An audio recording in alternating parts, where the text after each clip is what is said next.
Sana ay nababasa ito ni Presidente Bongbong Marcos. Katulad ni Remulla. Ito rin yung nagdidepensa sa Pogo. Yung alam ng sambayanang Pilipino na sila ay may negosyo sa Pogo. Mga kababayan, pakinggan po natin itong video ni Percy Lapid pala, no? Hindi kaya ito ang dahilan kung pinatay si Percy Lapid? Dahil itong si Percy Lapid ay may alam sa kalakaran sa Pogo, mga kababayan ko. Pakinggan niyo ito. Yun lang po ang aking ipinagtataka. Every time we ask the Philippine National Police during our hearings, dinala ang biktima sa isang hindi pa natutukoy na lugar sa Cavite kung saan may mga Chinese-looking individuals na gusto siyang bilhin sa halagang 320,000 pesos. Yan. Sana ay nababasa ito ni Presidente Bongbong Marcos para malaman mo ang mga taong sisira sa iyo. Katulad ni Remulla. Ito rin yung nagdidepensa sa Pogo. Hindi sila nahihiya na dumepensa para sa Pogo. Gayong alam ng sambayanang Pilipino na sila ay may negosyo sa Pogo. Mga kaibigan, hindi ho ba ang laking katarantaduhan na itong mga pinagsasasabi? Ito pa sabi, I hope that the ICC, alam nyo naman si Remulla, di ba? Yan yung mga gumipit.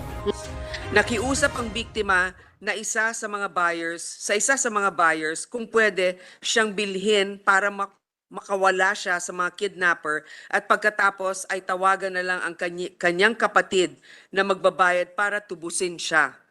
Naawa ang buyer dahil sa kalunos-lunos na kalagayan ng biktima na puro pasa at sugat, kaya binili siya at dinala sa isang Pogo dorm sa Shuangma Industrial Park sa Molino Boulevard, Bacoor, Cavite. Kung hindi tayo kikilos ngayon, marami pa siguradong biktima ang susunod. yun lang po ang aking ipinagtataka. Every time we ask the Philippine National Police during our hearings, Mr. President, dear colleagues, I rise before you on a personal and collective privilege to raise the alarm over another abduction case allegedly involving Pogos. Hindi pa talaga tapos ang issue na ito. A trusted friend just told me that 2 days ago, his sister-in-law was abducted in a very busy area here in Pasay and brought to a Pogo dorm in Cavite where she was sold off to a Chinese-looking buyer. Before the abduction, the victim was allegedly offered a job as a personal assistant for a minimum of 100,000 pesos a month. However, when she went down her condominium, which is in SMDC Shore 2 Residences near Mall of Asia, 1 kilometro lang ang layo mula sa Senado, to meet up with who she thought was the employer, she was forced to ride a red Mitsubishi Expander with a conduction sticker of YOU 537. Swerteng may kaibigan na nakakita sa pangyayari kaya nakunan ng litrato ang nasabing sasakyan. Sinubukan ng biktima na tumakas, ngunit binugbog siya ng kanyang mga kidnappers at makikita natin sa mga litrato ang hirap na dinanas ng biktima sa kamay ng mga kumidnap sa kanya. Dinala ang biktima sa isang hindi pa natutukoy na lugar sa Cavite kung saan may mga Chinese-looking individuals na gusto siyang bilhin sa halagang 320,000 pesos. Nakiusap ang biktima na isa sa mga buyers kung pwede siyang bilhin para makawala siya sa mga kidnapper at pagkatapos ay tawagan na lang ang kanyang kapatid na magbabayad para tubusin siya. Naawa ang buyer dahil sa kalunos-lunos na kalagayan ng biktima na puro pasa at sugat, kaya binili siya at dinala sa isang Pogo dorm sa Shuangma Industrial Park sa Molino Boulevard, Bacoor, Cavite. Hindi pa dito nagtatapos ang kalbaryo ng biktima dahil pagdating niya sa naturang Pogo dorm ay mistulang ibebenta daw siya ulit. Agad-agad na tinubos ng kanyang brother-in-law ang biktima sa halagang 250,000 pesos doon mismo sa Pogo dorm na yon. Marami pa raw ibang biktima ang naroon. The victim's family is willing to coordinate with the authorities on this. Noong chinek namin sa PAGCOR list of legitimate POGOs, as of October 6, lumalabas na isang Brick Hearts Technology Incorporated ang nag-ooperate sa Shuangma Industrial Park kung saan nakuha ang biktima. Upon further checking, mayroon na palang na-rescue ang PNP anti-kidnapping group sa parehas na POGO company nito lang, October 30, na biktima rin ng kidnapping identified only as Mr. Pan of Yongping, China. Hindi lamang yan. In another news article last September 30, 23 Myanmar and 6 Chinese nationals, employees of MOA Cloud Zone corporations, were rescued by police and social workers. This was upon information of 2 Myanmar nationals turned over by the same POGO company, Brick Hearts Technology. Anong ibig sabihin nito, Mr. President? Hanggang ngayon, sa kabila ng mga pangako ng PNP, PAGCOR at Association of POGO Operators, POGO-related crimes still persist. And not just that, all the problems that come with POGO operations, legal or not, also persist and has gotten worse. This sector has turned one vice, which is gambling, into a host of other more serious problems like kidnapping, serious physical injuries, and human trafficking. Kung hindi tayo kikilos ngayon, marami pa siguradong biktima ang susunod. During the Committee on Ways and Means hearing last November 23, the PNP proudly said that there hasn't been a POGO-related incident lately. But even without any official report, it is clear that these crimes are happening before us. I would eagerly call on the authorities to rescue the victims, but we cannot just go on saving each and every time someone is kidnapped by POGOs. Allow me to reiterate my call. Let's face the music and decide once and for all if our institutions are still stronger than POGO and can rein in the risk to peace and order and possible long-term damage to the rule of law while these POGO-related crimes continue. I said it before and I'll say it again. An abduction case is one too many.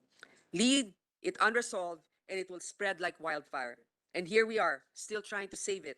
And it has been consistently out of control. Thank you, Mr. President.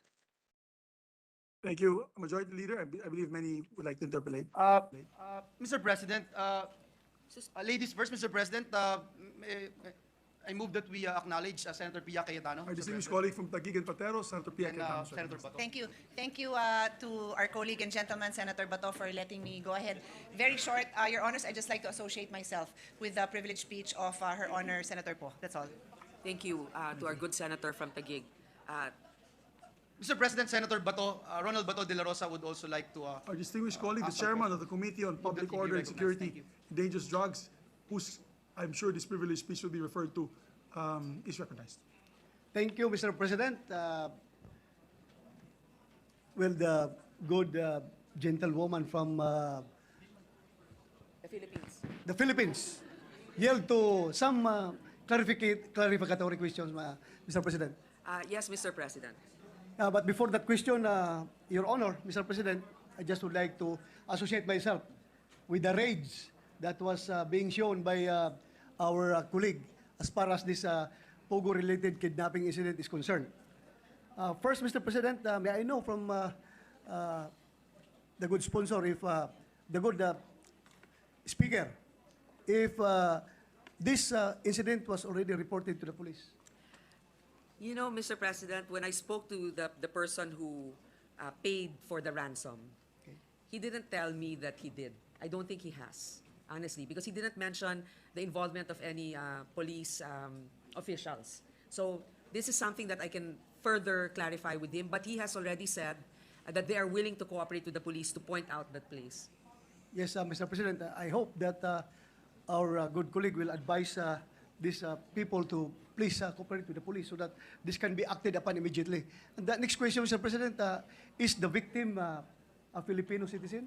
No, Mr. President, I don't believe she's definitely not a Filipino citizen. Okay. Thank you, Mr. President. And yun lang po ang aking ipinagtataka. Every time we ask the Philippine National Police during our hearings, they say that zero POGO-related incidents, POGO-related crime incidents are happening at present. But with this report, I don't think I don't know. We are trying our best to secure all the people here, lalong-lalo na yung mga involved sa Pugo na hindi na magkakaroon ng krimen. But still, with that report, you cannot deny na may nangyayari talaga. Mr. President, I think that they're really hesitant to report it, or if they feel that it's within their capability to just pay the ransom, they don't want to involve. But you're right. It could be because people don't report it. Yes. It's not necessarily always the fault of the PNP for not finding out, but we should encourage more individuals who are victimized to go forward if they can trust the police. But you asked about the citizenship. Mr. President, I want to point out that there could also be a question on the legitimacy of the stay here of the individual. Could have been a tourist who may have applied for an extension to stay, but they're valuable quote-unquote commodities because if they can speak Mandarin, that is an asset to these operations, I was told. So maybe because this national, if you mentioned, as you mentioned, I believe she can speak Mandarin. Again, Mr. President, I would like to thank our colleague for bringing that up, and to the chairman of the Senate Committee on Ways and Means, Senator Win Gatchalian, is listening, and I think he has just wrapped up his investigation as to the economic cost brought about by Pogo operations, and I have already wrapped up my investigation as to the peace and order side of it. And parang di ko alam kung ituloy ko yung aking sponsorship sa aking committee report with that incident, Your Honor, Mr. President. Mr. President, if it will be acceptable to our colleague from Davao, Yes po. we will forward the information to him, and with his good judgment, he can determine whether there could be a supplementary committee report. Yes, I would certainly. I would be glad to accept that report from you, my dear colleague, Mr. President. So that's all for me, Mr. President. Again, I would like to encourage our colleague to please encourage the victims to come into the open and seek the help of the police. If they feel uncomfortable, you can course it through me, Mr. President, my dear colleague.